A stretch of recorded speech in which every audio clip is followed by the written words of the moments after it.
Jo Swinson, a survey of those working in Westminster carried out by your committee found that 1 in 5 people said they'd seen or experienced sexual harassment in the past year. Did that surprise you? It seems like an awfully high level. Well, it's clearly a shocking figure in that that's entirely unacceptable, and it really makes the case for the changes that we're outlining today. But I think the problem of sexual harassment and wider bullying and harassment can really easily be underestimated, not just in politics, but actually right throughout society. And I think it is important to remember this is not only an issue in politics, this is an issue that we want workplaces to take action on, whether it's in catering or retail or hospitality, because sexual harassment is experienced by far too many women and some men within the workplace. And what do you want your proposals to actually achieve? Well, I think we need a culture change in Parliament. We want it to become a much more professional working environment, which, you know, to date in many ways it hasn't been, where people can expect that they can go about their work, whether they're an elected representative or a member of staff or somebody working in the cafeteria, they can go about their work with dignity and respect. But, you know, the culture that prevails at Westminster has been ingrained for centuries.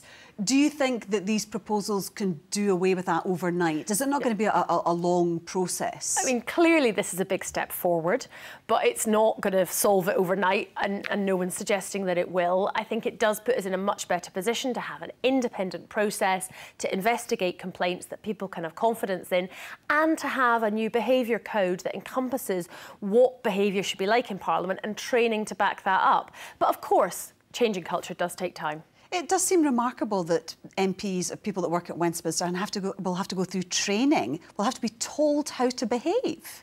Well, is that really necessary? I think the prevalence of sexual harassment right across society makes the case that this would be something that would be a good thing to have a lot more widely. The assumption often gets made that people know what's right, what's wrong, what's appropriate, what's inappropriate, and yet we hear the stories constantly about how, you know, bosses are, you know, inappropriately touching or making suggestions and innuendos to their junior employees. I mean, it's not that long ago since we had, you know, the girly calendars in the walls in some workplaces. You know, there does need to be a lot of change. We've had some change, but that's why training, I think, is important, because some people will have started their working lives in what was a very different culture than what we think is acceptable. And there will be severe penalties for people that do cross the line. Rightly so, and the penalties need to be proportionate. I mean, what I also hope is that, as well as having in the most severe cases penalties such as suspension for MPs, which can lead to recall and basically them being sacked by the constituents, or in the case of staff it could be final warnings or dismissal. But also at the other end of the scale, I want people to be able to use this process when there's something that is on a much lower level but is still inappropriate, to make a complaint, that to be investigated, an apology issued, and hopefully to nip that kind of behaviour in the bud.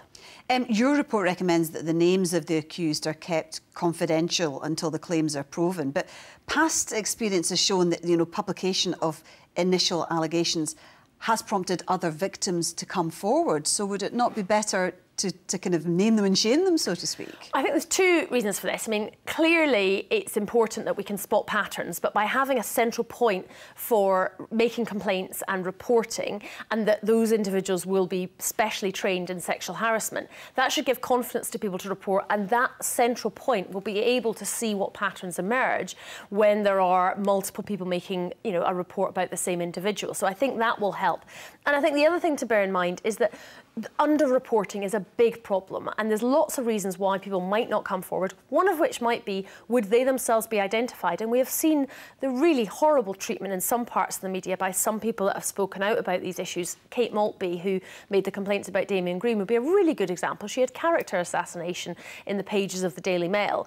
And, you know, if someone's making a complaint about their MP that employs them, who maybe only employs 3 or 4 people, I can see that that might actually be a deterring factor for people coming forward at all.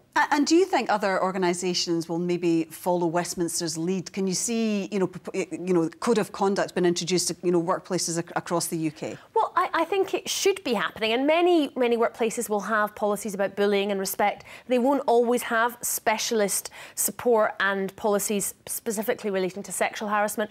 So I think a lot of organisations might have come some way down the track and perhaps need to look again and do more. This is still a problem right across the country, and I do hope other organisations will follow suit. Jo Swinson, thank you for joining us in Scotland Tonight. Thank you.